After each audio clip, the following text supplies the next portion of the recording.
Hai hai hai. Selamat pagi semuanya. Bagaimana kabarnya hari ini? Semoga semua dalam keadaan sehat walafiat ya. Amin. Ketemu lagi dengan Miss Fitri. Hari ini kita akan mempelajari materi yang ada di buku 3F, subtema yang kedua mengenai perubahan energi. Nah, kira-kira sebelum kita mulai, ada yang tahu nggak ya, apa sih itu perubahan energi? Lalu, bagaimana sih energi itu dapat berubah?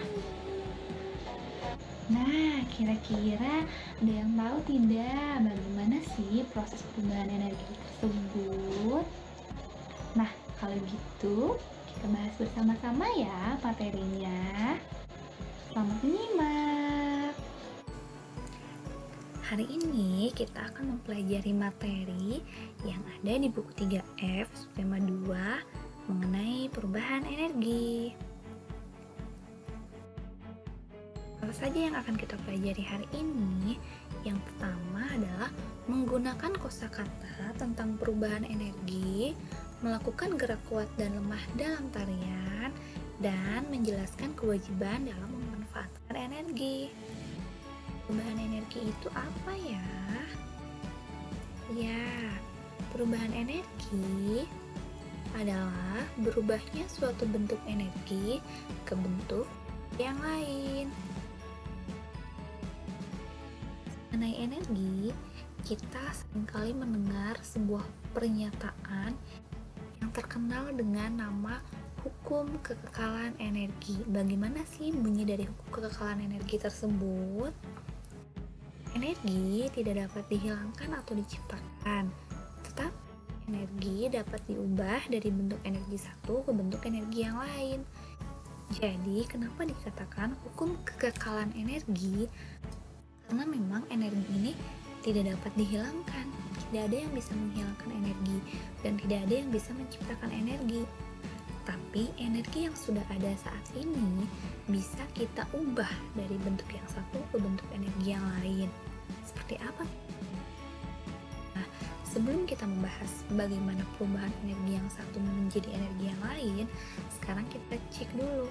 Kira-kira bentuk-bentuk energi itu ada apa saja ya? Siapa yang tahu? Ya, benar. Yang pertama adalah energi listrik, energi panas, energi cahaya, energi bunyi, energi gerak, energi kimia. Sebetulnya masih banyak lagi energi-energi yang lain. Yang kita bahas saat ini cukup saja dulu ya. Lalu bagaimana sih proses perubahan energi itu terjadi? Yuk kita cari tahu bersama-sama. Nah, kita semua tahu bahwa manusia membutuhkan energi untuk hidup. Misalnya, energi dalam makanan, cahaya, dan juga panas. Nah, kita bisa memanfaatkan berbagai bentuk energi tersebut dalam kehidupan sehari-hari. Nah, sekarang yuk kita amati bagaimana sih energi yang satu berubah menjadi energi-energi yang lainnya. Yang pertama, kita bahas mengenai perubahan energi listrik menjadi energi panas.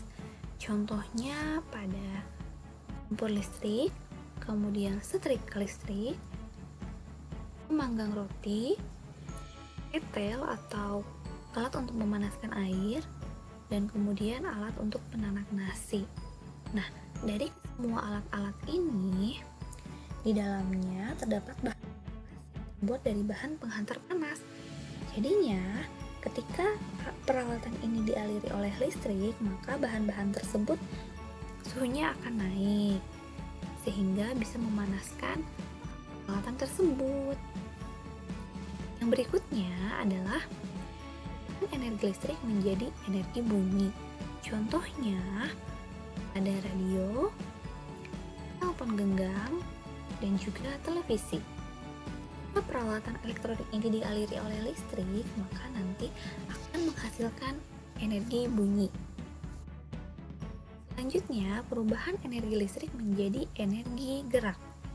Contohnya pada kipas angin, bor listrik, blender, dan mixer. Energi listrik ini dapat diubah menjadi energi gerak. Kenapa? Karena di dalam alat-alat tersebut terdapat motor listrik yang jika dialiri arus listrik, maka motor listrik tersebut akan berputar. Yang selanjutnya adalah perubahan energi listrik menjadi energi cahaya. Contohnya pada lampu dan juga televisi. Jadi tadi televisi ini selain dapat diubah dari energi listrik menjadi energi bunyi, juga dapat diubah menjadi energi listrik menjadi energi cahaya. Sedangkan pada lampu, selain bisa diubah dari energi listrik menjadi energi cahaya, lampu ini juga dapat diubah dari energi listrik menjadi energi panas. Karena kalau lampunya dinyalakan dalam waktu yang lama-lama kalau kita sentuh permukaannya akan terasa panas. Yang selanjutnya, perubahan energi gerak menjadi energi bunyi. Contohnya pada gitar dan juga pada pita suara. Jika senar gitar kita petik, maka akan bergetar dan menghasilkan bunyi. Begitu pula pada suara kita, ketika kita berbicara atau ketika kita bernyanyi, maka suara kita bergetar dan menghasilkan bunyi. Selanjutnya, perubahan energi kimia menjadi energi listrik. Nah, ada yang tahu nggak apa itu energi kimia? Nah, jadi energi kimia ini merupakan energi yang terkandung di dalam suatu zat, ya. Nah, benda apa sih yang mengandung energi kimia? Yaitu antaranya ada baterai, ada makanan, dan juga ada bahan bakar. Nah, sekarang kita bahas energi kimianya dari baterai. Nah, baterai ini bisa digunakan untuk mengubah energi kimia menjadi energi listrik. Contohnya pada senter. Nah, baterai pada senter bisa mengubah energi kimia menjadi energi. Sedangkan jika senter ini dinyalakan, maka listrik tadi akan berubah menjadi energi cahaya. Jadi yang awalnya baterai ini kan energi kimia. Nah, energi kimia ini yang terdapat pada baterai akan berubah menjadi energi listrik. Nah, jika senternya dinyalakan, maka listrik ini akan menghasilkan cahaya atau akan berubah menjadi energi cahaya. Berikutnya, selain pada senter, energi kimia baterai ini juga contohnya pada mobil mainan. Nah, kalau tadi pada baterai, energi listriknya itu bisa diubah menjadi energi cahaya. Nah, kalau pada mobil mainan, energi listriknya itu diubah menjadi atau akan berubah menjadi energi gerak. Selanjutnya, perubahan energi kimia menjadi energi panas, gerak, dan juga bunyi. Kalau tadi pada baterai, sekarang energi kimianya pada makanan.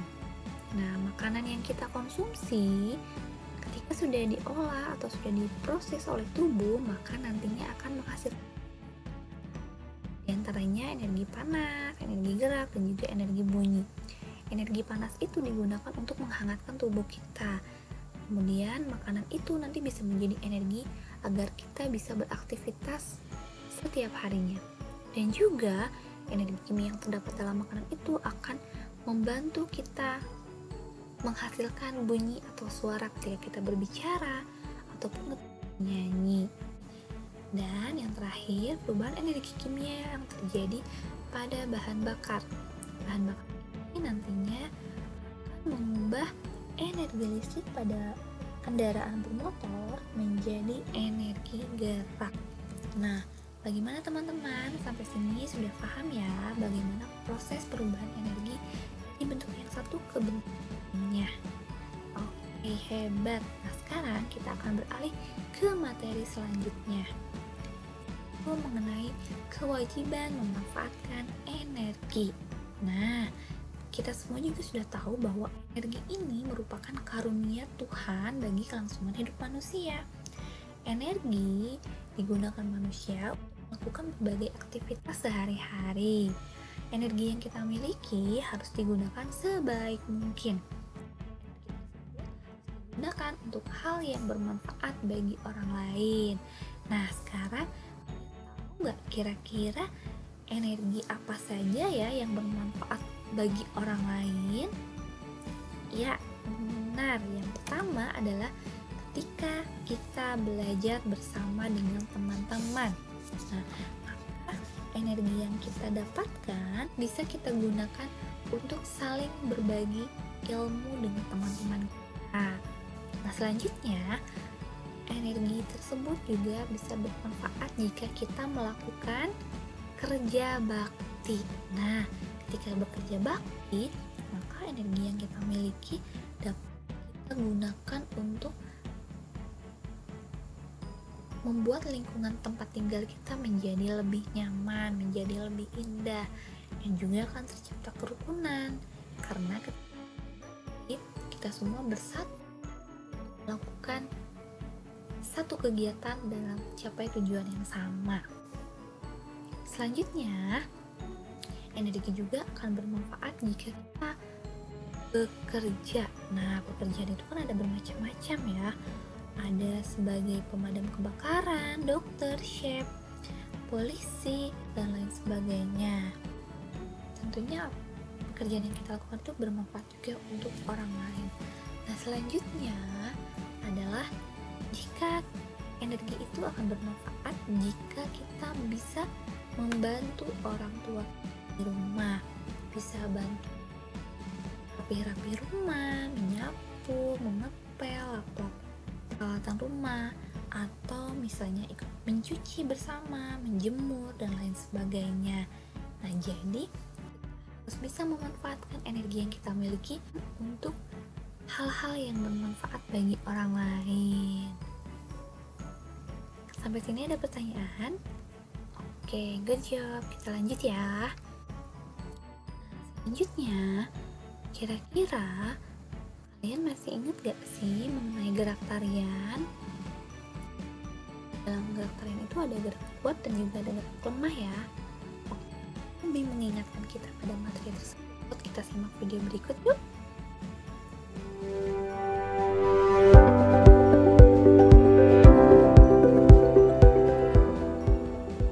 Halo anak-anak, kita berjumpa kembali dalam pelajaran seni budaya dan prakarya.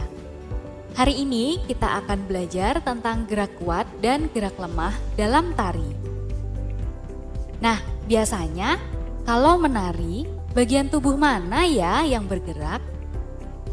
Ketika kita menari, bagian tubuh yang biasa bergerak adalah kepala, tangan, kaki, dan lain-lain. Anak-anak tahu apa arti tari? Mari kita lihat. Tari adalah kombinasi gerak dengan musik yang memiliki arti dan tujuan untuk menyampaikan maksud tertentu. Nah, unsur dalam sebuah tari, yaitu unsur utama dalam sebuah tari adalah gerakan. Saat melakukan gerakan tari, kita pasti membutuhkan tenaga. Nah, tenaga itu membuat kita bisa melakukan gerak kuat dan gerak lemah. Macam-macam gerakan tari ada apa saja sih? Ada gerak kuat, gerak lemah pada tangan, dan gerak kuat pada tangan. Gerak kuat adalah gerak yang dilakukan dengan sekuat tenaga dan penuh semangat. Biasanya menggambarkan semangat dan riang gembira. Gerak lemah adalah gerak yang dilakukan dengan lembut. Biasanya, gerak lemah menggambarkan perasaan lembut, halus, ataupun menunjukkan kesedihan.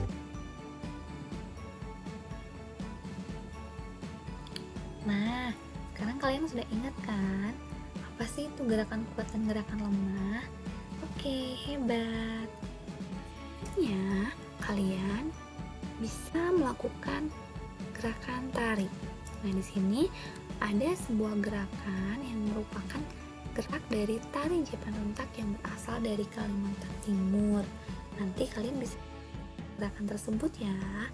Nah, gerakan-gerakan ini bisa nanti kalian lihat untuk lebih jelasnya pada buku tematik kalian di halaman 37. Di situ ada 3 macam gerakan yang nanti bisa kalian ikuti dan bisa kalian sesuaikan dengan langkah-langkah dari setiap gerakannya. Ada melangkah ke kanan 2 kali, kemudian angkat kaki, serong depan, kemudian juga menekuk lutut, melangkah ke kanan sambil mengangkat kedua tangan dan lain sebagainya. Nanti ya di rumah. Nah, bagaimana teman-teman? Sampai sini apakah ada pertanyaan mengenai materi kita hari ini? Oke. Jika ada pertanyaan, silahkan nanti kalian tanyakan langsung ya. Sudah selesai. Terima kasih ya teman-teman. Nah, bagaimana materi yang sudah disampaikan? Apakah sudah dipahami? Oke, hebat. Terima kasih ya sudah menyimak materi hari ini. Semoga apa yang disampaikan hari ini bermanfaat untuk kalian. Sampai ketemu lagi dengan Miss Fitri di pertemuan-pertemuan selanjutnya. Terima kasih. Dadah.